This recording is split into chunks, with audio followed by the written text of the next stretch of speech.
não focar só em cripto. Por quê?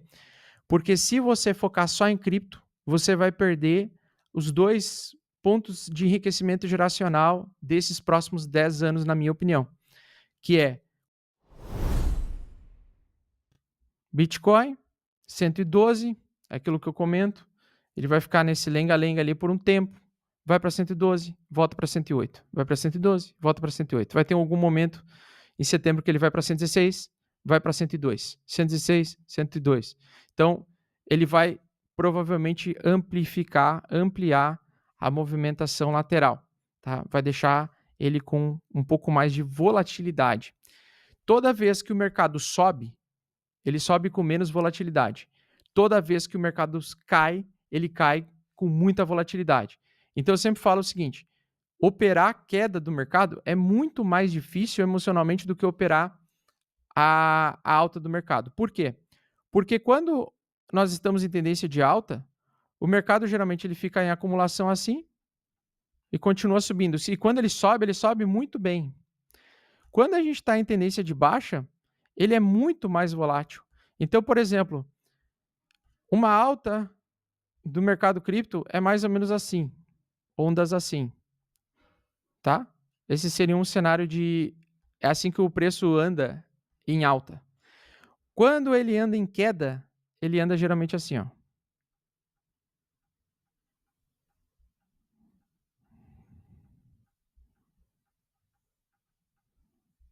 Por isso que é tão difícil shortar o mercado. Por quê? Porque quando o mercado cai, ele cai com muito ruído de alta. Ele cai com muitos dias de alta. Ele tem muitos dias no meio do caminho. Vocês conseguem entender isso? Então, por exemplo, quando ele sobe mais vertical. Quando o preço do Bitcoin decide subir, romper uma resistência, entregar alta, ele sobe horizontal, né? Ele sobe vertical, na verdade. Quando ele cai, ele já cai mais horizontal, né? Então, quando ele sobe mais assim, mais vertical. E quando ele cai mais turbulento. E isso que é o grande problema. Por isso que eu não sou um cara que eu gosto de falar para as pessoas shortar o mercado. Porque por experiência pessoal, eu vou explicar para vocês que shortar o mercado é uma das coisas mais difíceis de fazer. Ou você faz day trade de short, tipo, tu pega um dia que tu acha que o mercado vai cair, teve um dia muito forte de alta durante uma lateralidade, e aí tu shorta das 9 da noite de um dia para até as 9 da noite do dia seguinte, imaginando que ele vai devolver a alta do dia anterior. Ok. Ou tu shorta, por exemplo, acredito que agora o mercado vai cair, despencar durante um ano, e aí eu estou vendo mais intenção de venda, mais intenção de baixa, tá? Então, por que eu acredito que nós não estamos em bear market ainda?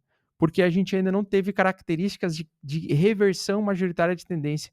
Para eu ter uma reversão, eu preciso ter uma queda forte e digamos, uma entrada de venda pesada, tá? A última vez em que a gente ameaçou o mercado a entrar em bear foi esse movimento aqui, que na verdade depois trouxe, o preço segurou e continuou subindo. Então a gente teve pouquíssimas vezes nesse ciclo uma intenção do mercado de fato inverter. E essa intenção não veio mais, não apareceu mais. E de fato ela não aparece seguido, ela aparece uma vez por ano. Então a gente ainda dá para ver que a gente ainda não mudou de tendência. Porque a tendência de baixa é assim, pessoal, ela começa muito forte. E aí ela traz as quedas mais verticais. E ele faz pullback, tá? Ou seja, ela faz depois movimentos mais laterais. Deixa eu pegar aqui. Movimentos mais laterais para continuar caindo mais, tá? E eu não vejo essa característica de reversão de tendência no BTC. Embora trouxe queda interessante aqui, ele ainda não trouxe uma reversão majoritária de tendência. Então eu não tenho como ficar fora do mercado totalmente, eu não tenho como ficar fora do mercado que ainda está conseguindo manter uma estrutura de alta semanal. Eu não posso ficar fora do mercado 100% ou apostando na venda, na queda dele, porque ele está com mais características de acumulação. Então, embora ele possa vir a ter queda até os 102 mil dólares, eu, na minha opinião, duvido que ele vai cair além dos 98 mil dólares nesse período. Então, não é uma queda muito oportuna para você mudar de tendência, para você acreditar, não, agora o mercado acabou o ciclo e vai cair. Então, não acredito em final de ciclo, tá? Eu acredito que nós vamos passar por um período de acumulação durante 2 meses, onde o institucional vai fazer muita gente sofrer, principalmente alavancados, vai ficar fazendo acumulação para depois entregar mais alta, tá? Porque nesse ciclo a gente ainda tem espaço para subir mais, por ser literalmente um ciclo de alta com lateralidade. E eu queria comentar com você o seguinte: ao mesmo tempo, nós não estamos naquele custo de oportunidade como 2022. Eu lembro que um período que o Google estava nas suas mínimas, tá? Se a gente for ver aqui, as pesquisas do Bitcoin, eles atingiram a baixa mais forte em 11 meses, tá? E o ouro, as pesquisas do ouro aumentaram violentamente, tá? Então, o que eu quero dizer com isso? Nós vamos começar agora num período aqui, pelo menos no meu canal, preocupado bastante com a questão da gente ganhar dinheiro para os próximos anos. Cara, é, é importantíssimo vocês entenderem o que está acontecendo com o mercado do ouro, tá? O mercado do paládio, platina, ouro, prata está crescendo violentamente porque são elementos, componentes metálicos que são utilizados para desenvolvimento de placa de vídeo, desenvolvimento de computação quântica. E a nossa geração atual agora, que eu vou falar, a geração é 2020 até 2030 ou até 2035, são 3 narrativas muito importantes que a gente tem que investir: inteligência artificial, criptomoeda, no caso Bitcoin, ou às vezes temporariamente Ethereum ou Solana ou outras altcoins que podem porventura surgir. Então a gente tem que investir em computação quântica, inteligência artificial e metais preciosos, tá? Porque metais preciosos conversa muito com esses outros 2 mercados, tanto de inteligência artificial quanto de computação quântica. Como? Por quê? Porque os componentes metálicos eles vão ser utilizados mais demandados nos próximos 10 anos.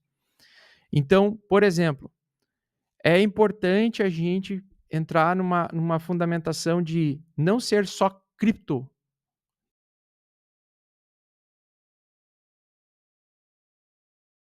tá? Não focar só em cripto. Por quê? Porque se você focar só em cripto, você vai perder os 2 pontos de enriquecimento geracional desses próximos 10 anos, na minha opinião, que é computação quântica, desenvolvimento de computação quântica para resolver e solucionar problemas que hoje não tem muita solução. O Google, com o seu chip quântico, conseguiu resolver um problema que era incalculável, que não tinha como resolver antes da existência desse chip, só que ele não é, né, a gente ainda não entrou numa massa, você não vê o porteiro falando sobre computação quântica. A gente não vê o Jornal Nacional falando sobre computação quântica. A gente viu uma matéria lá, sei lá, no como é que é o nome? É no Fantástico, né? No domingo, no Fantástico. Então, é, percebendo isso, eu não quero perder esse custo de oportunidade que a gente está vivendo agora. Então, eu acho interessante a gente montar uma posição de carteira para os próximos 3, 4 anos, voltadas a esses três mercados. Não somente cripto, não somente inteligência artificial, não somente computação quântica e nem metal precioso, tá? Mas focar nos 4. Literalmente isso, tá? Então, vamos abranger um pouco mais de conteúdo sobre isso a partir de agora aqui no meu canal, tá? O bilionário Michael Saylor já solicitou a compra de mais 2.000 bitcoins. Então, praticamente, eles vão comprar mais 2.000 bitcoins, ou seja, 2.107 milhões de dólares, né? O cara tá fervoroso, ele tá violento, quer comprar bitcoin, quer ser o maior comprador de bitcoin da história, e na minha opinião ele tá fazendo certo, é isso mesmo. Tá usando alavancagem extrema para isso. A gente sabe que quando se usa muita alavancagem não termina muito bem. A gente sabe que quando a bolha de techs der uma corrigida, vai ser bem interessante. E hoje os melhores gráficos que eu enxergo de longo prazo são Bitcoin e Ethereum no mercado de criptos, né? Bitcoin e Ethereum vejo computação quântica pesada, mercado de ouro também, de prata, de platina, de palladium também, subindo bem, de empresas que, cara, estavam sem ver altas de 30% há 25 anos. Então tem empresa de mineração de ouro que não vê a cor do dinheiro, não vê a alta forte antes de, sei lá, em 2015 foram as últimas altas assim que eu vi. Só que às vezes, cara, são altas bem interessantes, que acontecem às vezes 2.000% de alta, 3.000% de alta, em questão de 3, 4 anos, depois para. Né? Fica mais 20 anos lá o mercado parado. Então a gente está vendo um comportamento de também investidores de fora começando a comprar ações, algumas ações brasileiras também. A gente está vendo essa mitigação de risco, por quê? Porque começou a ter sinais de que o mercado de renda fixa, agora com o início do corte de juros, ele vai começar a enfraquecer. Então, o mercado de renda fixa que estava muito bom aí nos últimos 2, 3 anos, ele vai começar, mercado de bonds, né? E de título de dívida americana ou título de dívida brasileira ou japonesa, né? Ele vai começar a perder um pouco de intenção de valor. 2026, o Igor Mundstock já está comentando, né? Meu amigo pessoal, um dos meus melhores amigos, um abração para o Igor Mundstock. Mundstock, ele já está comentando que o Brasil tende a ver a Selic cair aí para os próximos meses, tá? Então, em 2026. Com isso, dando oportunidade para a gente nesses mercados de risco ainda, tá? Também eu vejo o mercado de techs como uma bolha que não para de subir. É igual, semelhante ao que aconteceu com o Bitcoin nesses últimos 10 anos. Tá como se fosse um balão que está assim, inflando, mas não estoura. É como se fosse, literalmente, qualquer correção curta do S&P 500, ele já volta a ter alta forte, cara. Eu nunca vi um mercado assim. Eu nunca vi o S&P 500 ele ter dificuldade de fazer uma correção de 20, 30%. Ele teve a correção no início do ano por conta do tarifaço e tudo mais, mas ele teve uma... Agora, em setembro, com a divulgação dos resultados do balanço das empresas, dá para ver que as empresas de tech estão vindo bem fortes, né? Os resultados delas. Então a gente está vendo que as techs continuam inflando, continuam subindo, continuam crescendo. E aí não dá para você ficar de braços atados e falar assim, não, mas eu vou esperar a bolha explodir.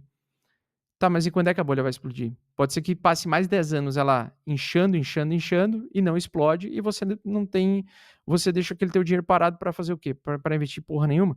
Então é legal ter caixa, mas ter caixa demais também é um problema, né? Porque se você fica o tempo todo com muito caixa, você fica perdendo muita oportunidade. Então é importante a gente aproveitar os sinais que estão aparecendo no mercado, mas saber separar qual é o sinal mais perigoso de fato. Se ele não perde a tendência semanal anterior, não tem risco de explosão de bolha. E geralmente, quando ele tem risco de explosão de bolha, ele começa primeiro a inverter devagar, ele avisa primeiro antes de todo mundo. Ele não comete do nada, de um dia para o outro, com uma queda violenta. Ele simplesmente vai revertendo aos pouquinhos e depois a gente vê as quedas, né? Então, assim, eu acho que temos espaço ainda para ver mais altas pela frente. Eu ainda estou muito bullish com as techs para esse ano, para as big techs. Não vendi absolutamente nada, só realizei lucro em QBTS, né, que subiu 200% ali nos meses que eu investi, mas eu tô segurando ainda, e eu acho o seguinte, segurar e ver o teu capital se valorizar é muito importante, tá? Cara, eu olho para minha carteira de techs aqui, elas continuam em manutenção de alta. Então, assim, eu já tô, sei lá, 5, 6 meses com a maior parte dessas techs se valorizando. Divulguei, né, essa carteira aí para os membros do canal, e basicamente a gente ainda está no verde. Deixa eu ver se eu consigo mostrar aqui a distância. Ó, tá vendo? Tem uma no vermelho só, tá? Tem uma só no vermelho ainda. Tudo isso aqui verde. Então, cara, esse tipo de carteira, eu não fico fazendo trade com ele, né?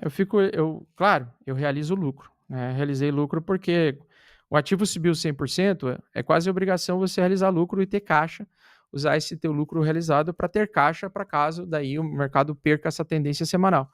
Porque quando acontece a gente não sabe, mas a gente consegue ver algumas pistas, tá? Então, preço do Bitcoin aqui, a gente tem agora um início de semana com uma pequena leve retomada de alta, tá? Ele está ganhando um momento legal aqui no gráfico de 4 horas. com características de vai querer romper os 113 mil dólares. Não sei se vai conseguir, tá? Porque como é um ambiente de acumulação, tá? A gente sempre tem que ficar ligado que tipo de movimento ele vai entregar aqui. Olhando assim rapidamente, né, me parece que para essa primeira semana aqui, ó, ele está tentando fazer um ombro cabeça ombro invertido aqui e vai tentar romper essa resistência aqui de 113, tá? Com o meu alvo lá, né, aproximação do valor, a gente tem aqui nessa acumulação, não sei se vai romper, tá? Mas ele poderia voltar para os 120 mil dólares, tá? 120 mil dólares, se ele romper esse OCOI aqui, né? É bem possível que ele só simplesmente chegue aqui, ó, pessoal. Mostre essa intenção de alta. Muita gente começa a apostar na alta até os 120 mil. Ele chega em 114 ou 115 e depois volta para dentro dessa região, tá? Por quê? Porque numa tendência de baixa, é aquilo que eu falei, a maior parte do tempo, né, você vê dias de alta. Então, assim, quando ele vir romper esse OCOI, a gente tem que prestar atenção para ver se ele não vai fazer um bull trap. Para quem tiver ainda e majoritariamente em Bitcoin, tem que tomar cuidado com a entrada dele de volta para dentro dessa região abaixo aqui. Então, olhando assim a movimentação do que eu acredito que está com cara de que vai acontecer, eu vejo que setembro, né, a gente tem características de fazer um pullback agora para ele romper temporariamente a média de 200 barras de 4 horas aqui, para depois retomar um pouquinho de queda, tá? Então, exatamente como acontece em períodos de acumulação, tá? Se você entrou aqui achando que o mercado ia disparar, né, você comprou, na verdade, um topo mais baixo do que o topo anterior e o mercado recuou forte. Geralmente na acumulação é isso que acontece, na tendência de baixa é isso que acontece, né? Porque nós estamos em tendência de baixa no curto prazo, só que o longo prazo ainda mantém alta. Então é uma acumulação. Então eu, por exemplo, não espero que ele vai vir aqui rasgando e vai subir para 120 mil dólares e vai validar lá o rompimento próximo de 125 mil dólares. Eu não acredito nisso. Acredito muito mais que ele vai vir aqui para 114, para 116, talvez, e depois recuar de novo, abrir uma nova janela de correção e deixar ele andando aqui, tá? Com talvez no futuro perda temporária dos 108 mil dólares. Ou seja, o meu price action para esses 2 meses é exatamente isso daqui. Eu acredito muito que algo parecido com isso daqui vai acontecer. E aí, fim do ano, alta, tá? Ou seja, identificar uma possibilidade de bear trap. Então, o que a gente precisa agora, no momento? Vocês que têm gráfico aí, anotem esse fundo aqui, 107 e 400. No momento em que ele, no futuro, tiver essa perda temporária dessa região, se ele voltar acima, vai ser o ponto de entrada. Acredito que vai acontecer. Sabe por quê? Porque no gráfico de 4 horas a gente ainda não atingiu a sobrevenda do gráfico de 4 horas. E a melhor oportunidade de compra, uma acumulação para o preço continuar subindo, é quando ele volta para cá, tá? Então, agora, por exemplo, não é bom comprar Bitcoin, por mais que ele esteja querendo trazer uma intenção de alta início dessa semana, porque como ele está dentro de um canal lateral, ele pode estar subindo para depois devolver toda essa alta do início da semana. Então é bem possível, por exemplo, a gente ver alta até quinta-feira do Bitcoin, curto prazo, volume baixo. A partir de sexta-feira, sábado e domingo, ele começa a perder valor, perder de novo capital e voltar dentro da lateralidade, tá? E com isso, você fica mexendo no capital o tempo todo, é a intenção que o Smart Money tem de fazer você perder dinheiro, que é você ficar mexendo o tempo todo no capital. Porque quando você mexe o tempo todo, você perde dinheiro com taxa, você apanha um pouco nas taxas e você também perde dinheiro tentando comprar, tentando vender caro e tentando recomprar mais barato. Você tenta fazer trade durante essa acumulação. E o melhor a se fazer nesse momento é ir montando posição aos poucos, visando aqui acreditar que ele vai manter essa estrutura de alta até o fim de ano, tá?